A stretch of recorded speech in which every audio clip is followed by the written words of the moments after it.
The river of fair exchange. Few pursuits stir the soul as fiercely as the quest for true yields and true labors, elusive echoes of fairness that ripple from ancient marketplaces.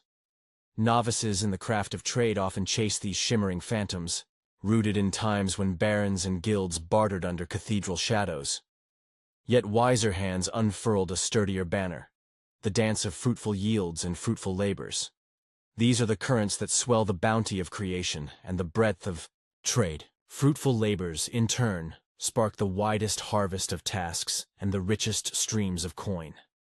This vision twists awry in the grasp of dreamers and their unwitting kin, the seekers of abundance through coin.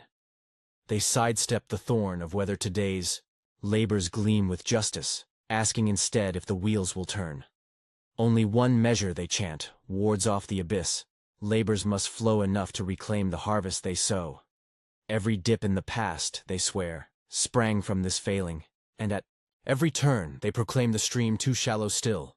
Such songs find eager voices among guild heralds, weary of stirring mercy in distant hearts or swaying masters cast as villains. They wield a blade honed for the crowd's own cravings, rousing fear to pry loose their demands. How, though, does the measure hold? When does the river run deep? Enough or too deep? What tally marks the balance? The torchbearers of this creed offer no clear beacon, leaving the task of charting the waters to others. Some hint each guild should draw enough to gather its own yield.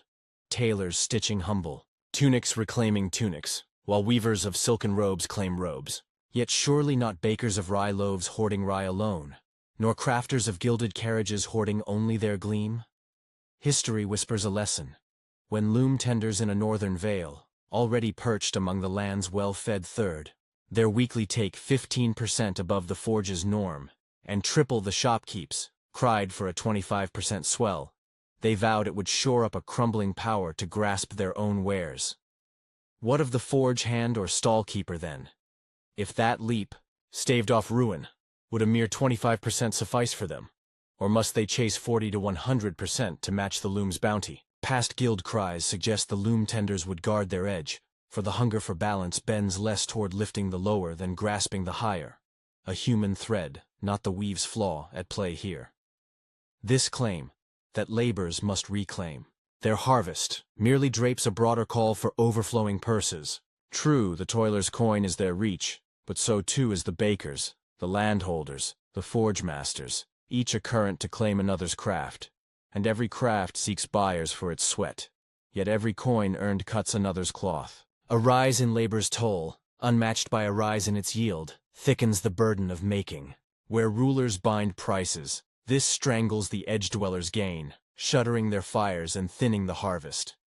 Even where prices climb, the steeper cost curbs the buyer's grasp, shrinking the field and dimming tasks. A 25% lift in labor's toll, circling to a 25% rise in costs, leaves the toiler's net unchanged, spinning the wheel anew. Some might balk. A 25% swell in toil's price needn't hoist costs so high. Indeed, not swiftly, only over time, if the coin stream stretches to bear it.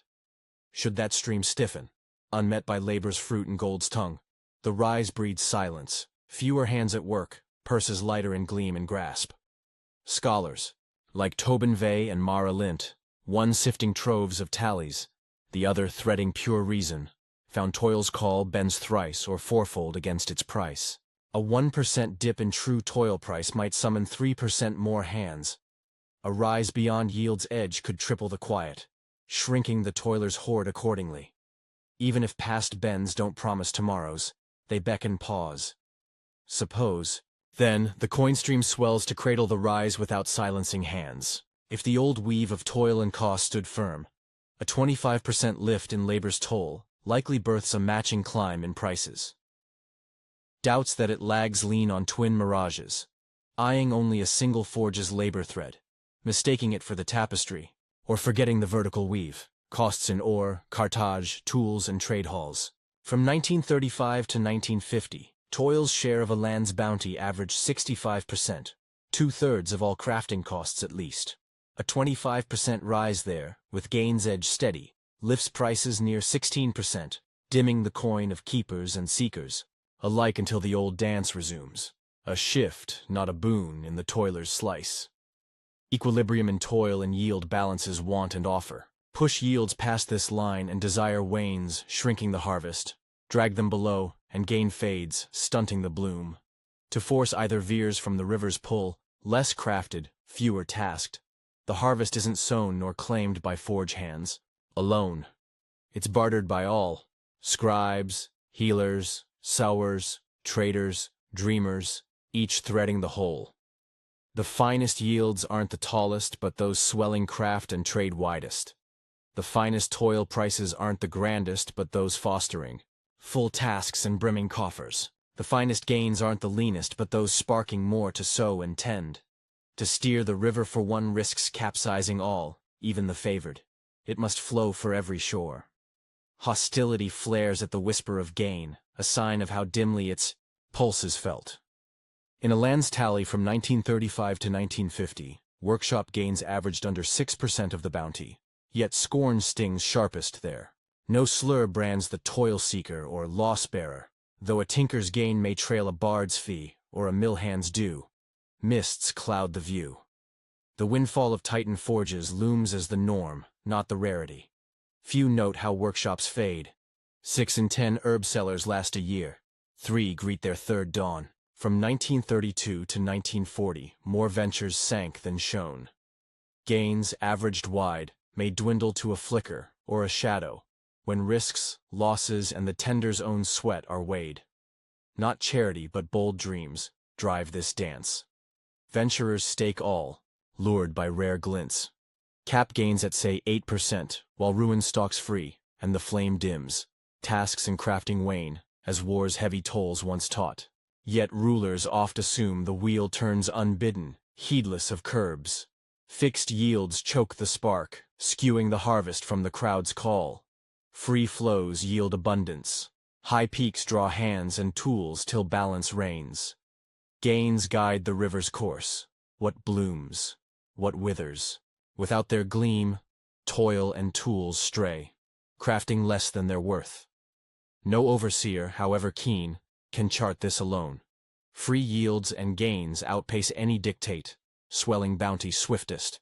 They press every keeper to hone the craft, through feast or famine, a lash no loss escapes. Gains whisper what thrives and how, answers a planned weave can't match, vital to every trade's breath. A caveat tempers this tale. Outcomes shift if coin swells unchecked. Past pages held this thread taut, but its pull weaves through all. Why then does the siren's call, luring lands to ruin, never fade? It springs from mistaking coins for harvest, a lure ancient as trade. True bounty lies in bread, cloth, hearths, not chits. Yet the mirage holds. More coins, more reach. Double them, triple them. Why not flood all purses so? The simplest see no snare. Wiser ones cap the flood, chasing a gap in the weave. Toilers, they mourn, lack the stream. To claim their yield, a leak haunts the loom. Some tally it with skewed threads, birthing a chasm they mend with minted balm, donning ochre robes to proclaim it. Savier voices nod, swelling coins thins their gleam, lifting prices. This stirs them not, it's the aim. Some see debtors eased, others were sent afar, many a cure for stillness, a spark for full tasks. Theories swirl on coin's ripple. Some dream its floodlifts reach without cost, blind to the need for doubled harvests, or deem want alone conjures yield. Others bind coin to wares and rigid knots, double the coins, double the cost, a mirror unyielding. Space spares the flaws, full unraveling. Picture a realm minting coins to fund a fleet's forge. Smiths and haulers swell their purses first, bidding up iron and bread. Their coin flows, prices climb. Others follow, till all hold more, yet buy the same. The harvest shifts, not grows. Early gainers reap most. Smiths buy hearty before the rise. Bakers later, still ahead. Weavers last, squeezed thin. Say 4 clans, smiths, bakers, weavers, tanners, feel the tide. Smiths surge 25%, prices, flat. Bakers rise 20, prices at 8. Weavers gain 10, prices hit 12. Tanners, untouched, face 18. The first flourish, the last fade, gaps unhealed by a final 20% swell across all. This mirrors the lesson's heart.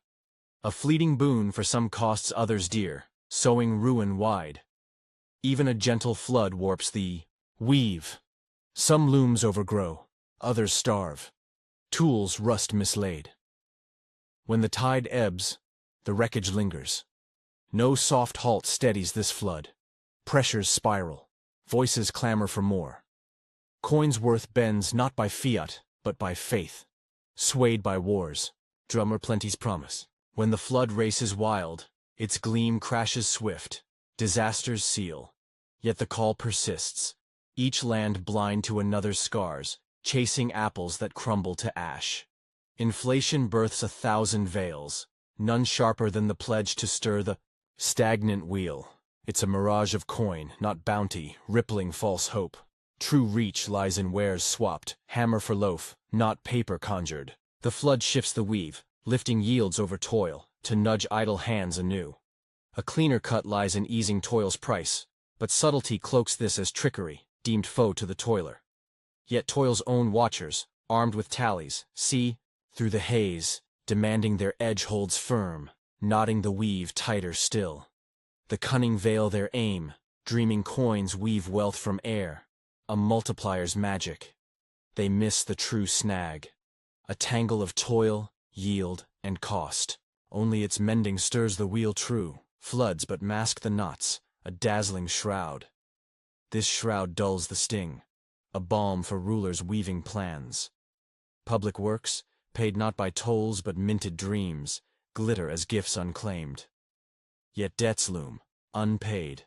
They sink the realm, repaid, they sap more than they gave, chilling the spark. No sage times this dance, rulers sway to the loudest cry, not the cycle's breath. Unchecked, the flood tax is all, a wild levy, heaviest on the frail, cloaking a tithe on every coin and cash. It frays thrift, fuels chance, rends the weave, sowing cries for iron rains, till all crumbles in dust.